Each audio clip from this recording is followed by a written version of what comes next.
Andy Campbell एक humble और sensitive English teacher होता है जो रूजवेल्ट हाई स्कूल में काम करता है। आज स्कूल का आखिरी दिन होता है और स्टूडेंट्स समर वेकेशन शुरू होने से पहले प्रैंक डे मना रहे होते हैं। स्टूडेंट्स बिल्कुल वाइल्ड हो चुके होते हैं और हर तरफ केओस मचा होता है। एंडी की टेंशन और भी बढ़ जाती है जब वो सुनता है कि स्कूल में डाउनसाइजिंग होने वाली है और कई डिपार्टमेंट्स बैंड होने वाले हैं। एंडी को अपनी जॉब खोने का डर होता है क्योंकि उसकी बीवी मैगी दूसरी बार मां बनने वाली होती है और उनका एक छोटा बच्चा भी होता है। रॉन स्ट्रिकलैंड जो हिस्ट्री टीचर होता है और स्कूल का सबसे फियर टीचर माना जाता है, अपने वीसीआर को ठीक करवाने के लिए एंडी से हेल्प मांगता है। जब वो क्लास में होता है, एक स्टूडेंट नील स्ट्रिकलैंड का मजाक उड़ाता है अपने स्मार्टफोन के जरिए। स्ट्रिकलैंड को गुस्सा आ जाता है और वो फायर एक्स उठाकर नील के डेस्क को छोटी छोटी टुकड़ों में तोड़ डालता है। इस इंसिडेंट के बाद पूरी क्लास घबरा कर भाग जाती है। प्रिंसिपल टाइलर को ये इंसिडेंट पता चल जाता है और वो एंडी और स्ट्रिकलैंड दोनों को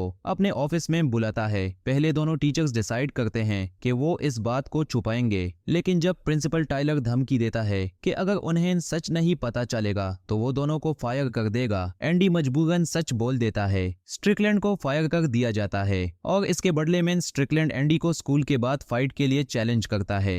एंडी को लगता है कि वो स्ट्रिकलैंड के अगेंस्ट कभी जीत नहीं सकता, इसलिए वो कई तरीके अपनाने की कोशिश करता है ताकि फाइट को रोक सके। वो नील को ब्राइब करता है ताकि वो प्रिंसिपल के सामने झूठी गवाही देकर स्ट्रिकलैंड को निर्दोष बता सके। एंडी का प्लान काम कर जाता है और स्ट्रिकलैंड को वापस नौकरी मिल जाती है। जब एंडी और स्ट्रिकलैंड स्कूल काउंसलर हॉली के पास जाते हैं, वो उन्हें वहां बुलाकर उनकी बात सुलझाना चाहती है। एंडी स्ट्रिकलैंड को बताता है कि उसने उसकी नौकरी वापस दिलाई है, लेकिन स्ट्रिकलैंड और ज्यादा गुस्सा हो जाता है। उसका कहना होता है कि एंडी को पहले उससे बात करनी चाहिए थी क्योंकि स्कूल सिस्टम वैसे ही गलत तरीके से चल रहा है। इसलिए स्ट्रिकलैंड कहती है कि फाइट अब भी ऑन है। एंडी 911 कॉल करता है, लेकिन जब ऑपरेटर को यह पता चलता है कि एक टीचर दूसरे टीचर के साथ लड़ने वाला है, वो हंसी में कॉल कट देती है। हॉली और कोच क्रॉफर्ड से एडवाइस लेने के बाद एंडी ये फैसला करता है कि स्ट्रिकलैंड को कैंपस से निकलना ही पड़ेगा। एंडी नील को धमकाकर उसे एमडीएमए का पैकेट ले लेता है और वो स्ट्रिकलैंड के बग में छुपा देता है ताकि उसे अरेस्ट करवाया जा सके।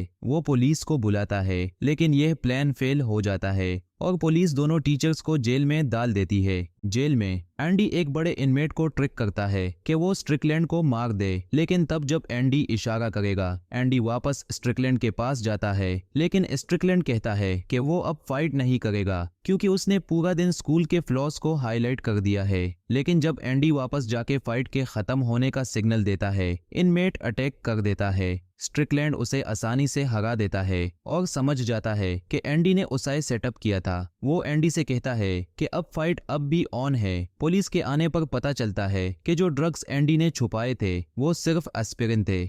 एंडी वापस स्कूल में अपनी इवैल्यूएशन के लिए जाता है। प्रिंसिपल टाइलर एंडी को बताता है कि स्कूल बोर्ड ने कुछ टीचर्स को फायर कर दिया है, लेकिन एंडी को जॉब पे रखा गया है। लेकिन एंडी को अपनी फैमिली के टैलेंट शो के लिए जल्दी करनी होती है, जहां उसकी बेटी एली अपना परफॉर्मेंस देने वाली होती है। एंडी शो में लेट पहुंचता है, लेकिन अपनी बेटी को प्राउड करने के लिए स्टेज पर जाता है। एली बिग शॉन का गाना I don't fuck with you गाती है और सब उसके परफॉर्मेंस को पसंद करते हैं। स्कूल के पार्किंग लॉट में कैम्बल और स्ट्रिकलैंड के दरमियान फाइट शुरू होती है। स्ट्रिकलैंड शुरू में फाइट डोमिनेट करता है, लेकिन एंडी को थोड़ा अपर हैंड मिल जाता है जब वो फायर एक्सटिंग्विशर का इस्तेमाल करता है।